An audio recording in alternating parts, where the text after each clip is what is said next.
Welcome to our Wednesday's broadcast of the Gospel Truth. Today I'm continuing to teach on financial stewardship.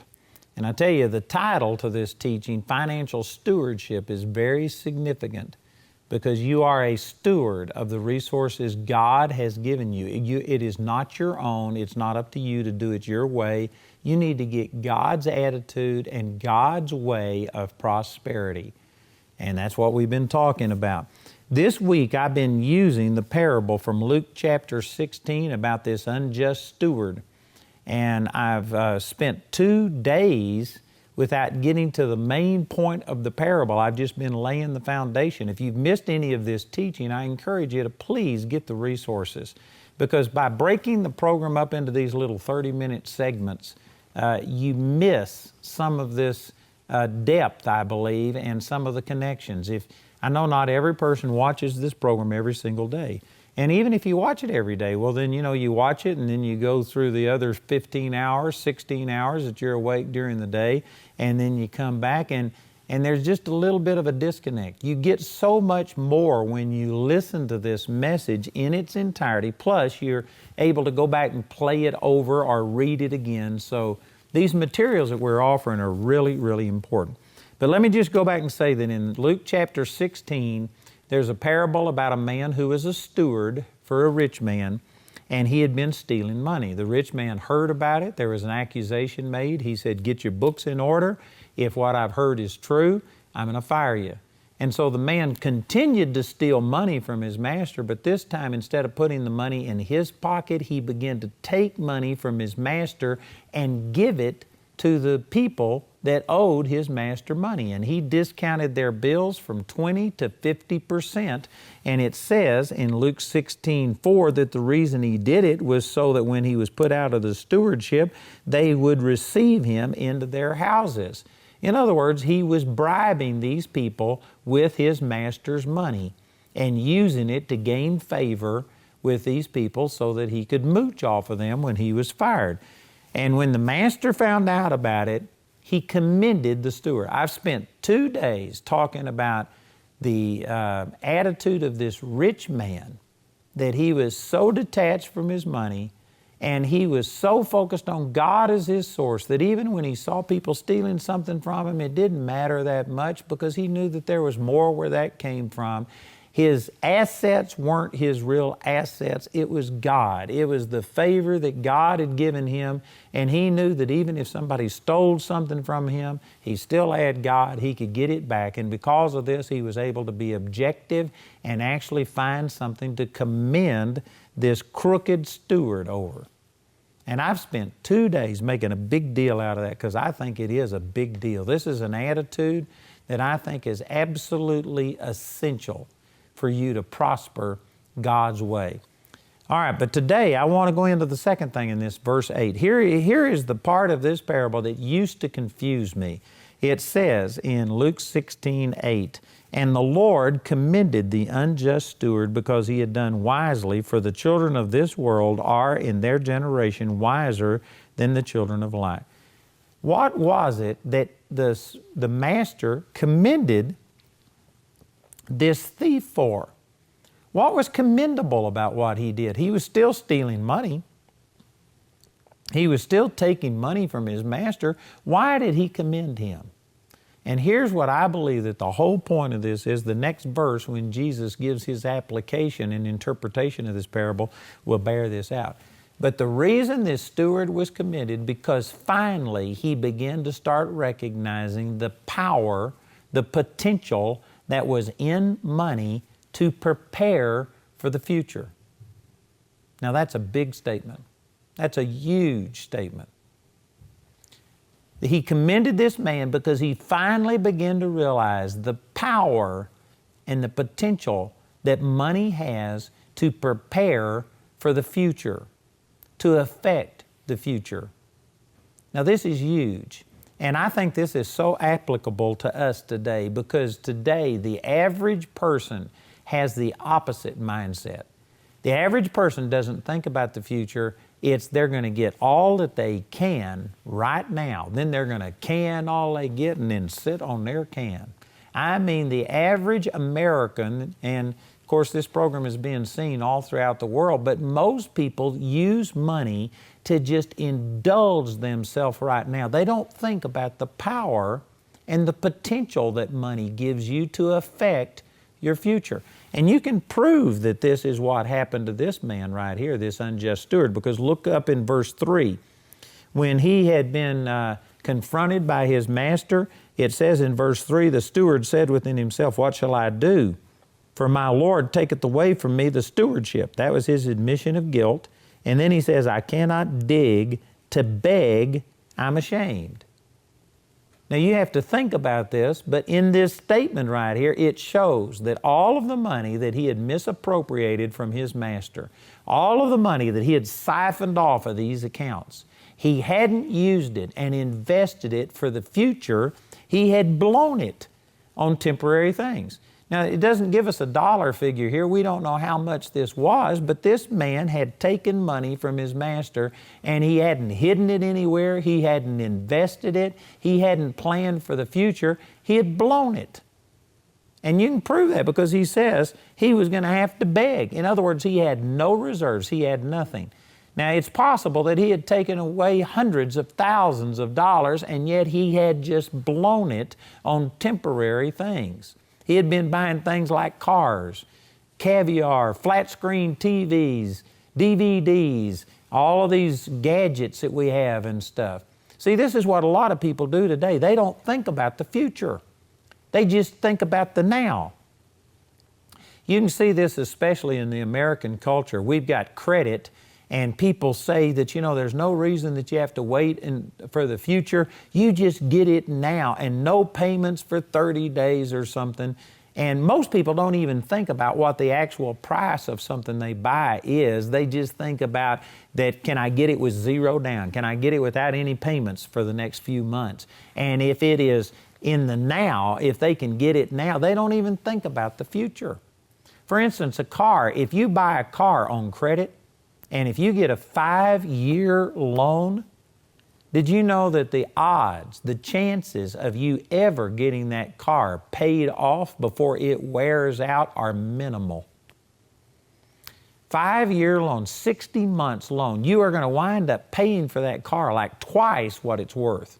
You can see this especially in houses. When you go and buy a house, I remember when I bought a house, that they have all of these forms that you have to fill out, these disclosures, and I saw that by the time we wound up paying that note off, a 30-year note, that we were going to pay for that house over twice what it was worth. But you know, most people don't think about that. They will say that their house cost $100,000 or whatever, and they don't think about that by the time you pay it off, you're going to pay $200,000 or $250,000 over the course of that loan. And they just look at things on a temporary basis. They don't think about the future. Most people are mortgaging their future. This is a mindset that is just as prevalent in our world today as it was in the Bible times. It says in verse 3, the steward said, I cannot dig to beg, I'm ashamed. This man had been stealing money from his master, but he hadn't saved any of it. He hadn't thought about the future. He was just using this money to indulge his flesh. He probably had a lot of assets, a lot of things, but you know, you can't live off of those things. He hadn't saved any money. He hadn't invested. He hadn't thought about the future.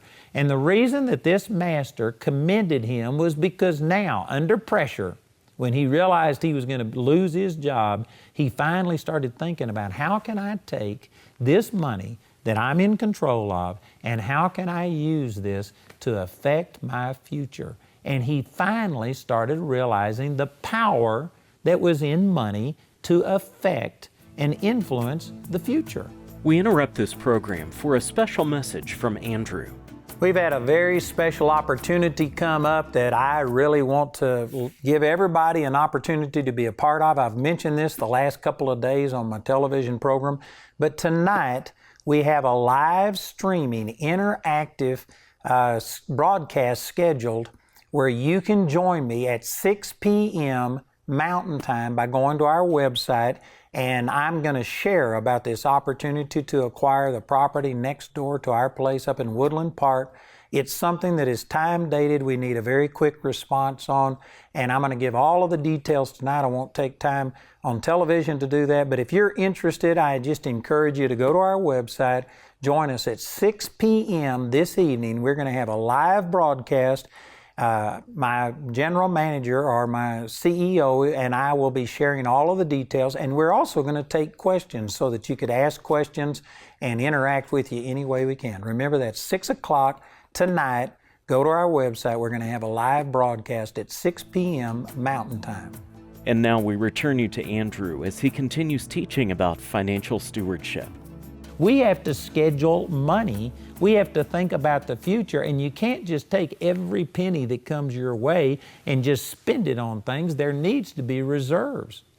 And you know, our income fluctuates. We could go down 20%, 30% in 1 month and then go up. And just because your income goes up, you can't take all that money and spend it. You have to recognize that there are downturns. When people go on vacations in the summer, most people take money that they would send to ministries and they use it to do a vacation. And so you know what? It affects us. And we have to budget for those kind of things. You have to be thinking in the future, but see, most people don't think about stuff like this. They're very short term in their thinking, and they just think about what can they do right now. This man, prior to this time, had taken all of the money that he had stolen from his master. He had been buying things with it, but you can't eat things. You can't live off of things. He hadn't planned for the future. And when he was finally under pressure and he realized what was going to happen in the future, he still stole money, which the master wasn't commending him for stealing money, but the master was commending him because he was finally thinking about the future and using his position, his money, his influence to affect his future. And that's why he commended him. Finally, you're beginning to realize that money has power in it to affect your future. And if we would think long term instead of short term, it would change things. You know, one of the examples that I've used a lot is that my wife and I, rather than going in debt for cars, now we have done that. I'm not saying that it's a sin if you do it, but I don't think it's the best. I think that it's not using wisdom. But see, again, most people, because the car companies will give you like all of these incentives to buy things on credit. Most people will just, figure out if I can make this $300, $400, $500 a month payment, well, then they look at that and they don't look at the fact that they're paying twice as much as that car is worth and stuff like this. What my wife and I did, we would go buy used cars, and we would buy the best used car that we could afford to pay cash for. And then we would take the money that we would have spent on payments and we put it in the bank, and we began to save up. And in the next 4 or 5 years, when we needed to replace that car and upgrade, we had $10,000 or whatever. And so we would go get a better used car, and we would still save that money. And the next time, with our trade-in and this money we would save, we eventually got to where we were able to buy a brand new car debt-free and avoid all of this interest. See, this is the attitude that I believe that this steward was being commended for, because finally he was thinking futuristic. He was thinking out in advance instead of just using the money that he had and blowing it on, getting as much as he possibly could at that moment. You would be better off to think about the future. Think about how much money you're paying in interest and things like this, and save that money and cut back your lifestyle and take the extra that you could have spent on buying something on credit, put it in the bank, and then keep working your way up to get a better house, a better car, and do things. And eventually you're going to be better off. My wife and I, we've grown in these things, but we were able to pay our house off in 15 years instead of 30 years. We saved hundreds of thousands of dollars worth of interest. It has now been, I couldn't tell you, but it's over a decade or more, maybe 15 years or so, since we have bought anything on credit. We pay cash for cars. Our house is paid off. Everything we buy debt-free. We save huge amounts of money, and it enables us to take all of this money that we're saving and to give it. Our giving has increased exponentially from what it used to be. Instead of paying our creditors, we're giving this money and blessing people. Sometimes we've given up to as much as 80% of our income in a year away, and we are givers. And this is wisdom, and I believe that this is why this master was commending this servant. And it says, for the children of this world are in their generation wiser than the children of light. And what this is saying is that sometimes non-believers are actually more forward thinking. They plan for the future better than believers.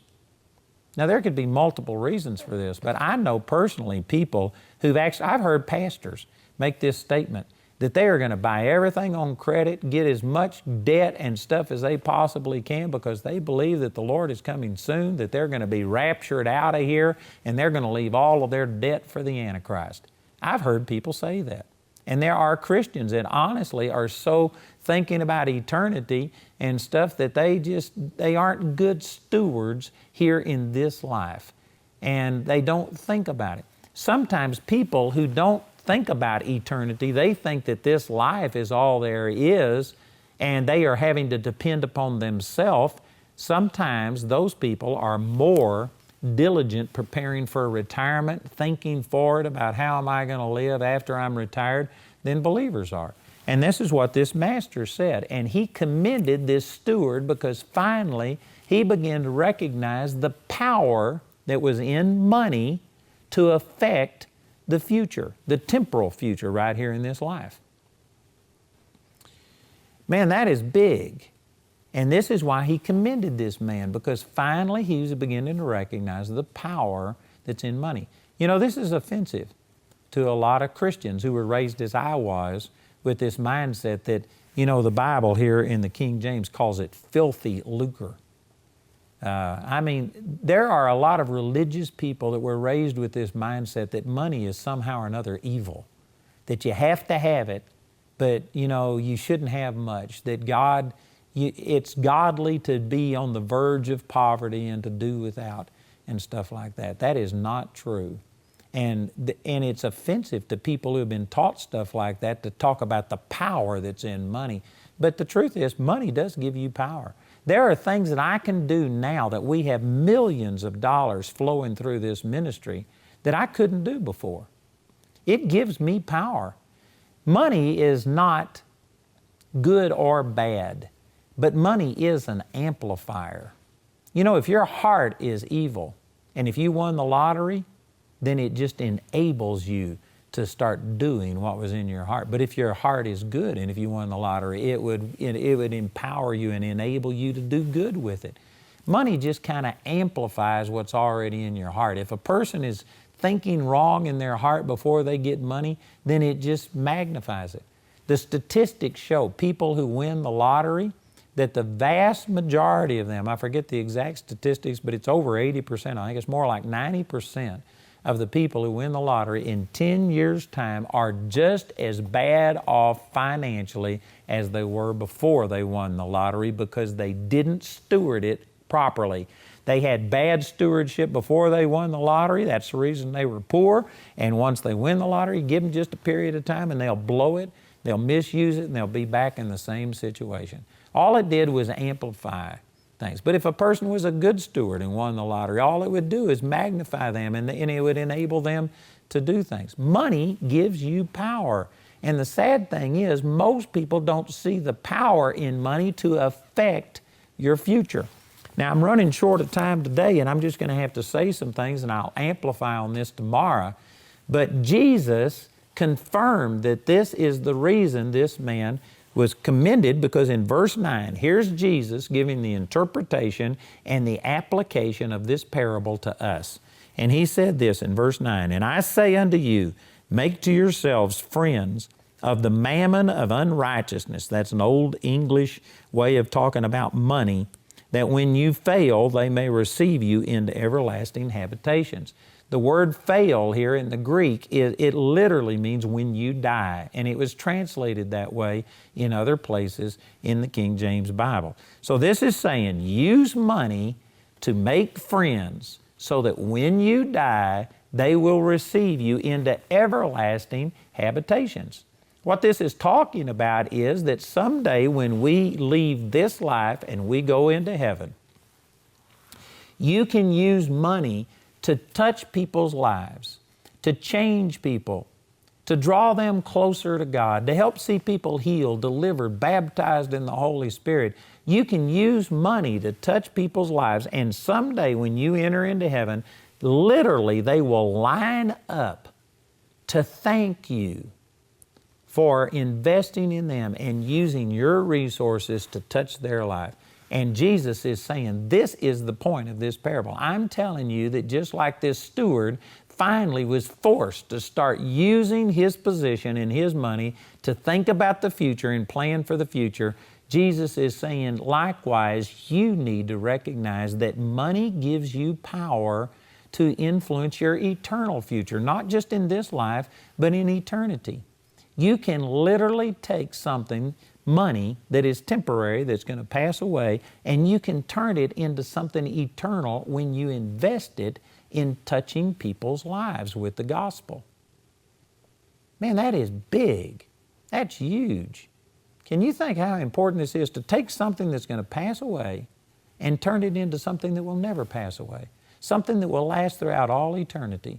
That's what's happened when you use money to touch people's lives and draw them closer to God. That is something that literally there will be a day when you enter into heaven, you will have people from other nations come to you and say, thank you for giving to the Lord. Thank you for touching my life. And if you could really understand this, it would totally change the way we steward God's money. Jesus is saying this is the best use of money, is to touch people. Not just physical things, but touch people and change their life for eternity. That's the greatest use of your money. I'm out of time today, but I will continue on this on our program tomorrow, and I promise you this is something that could really impact your life.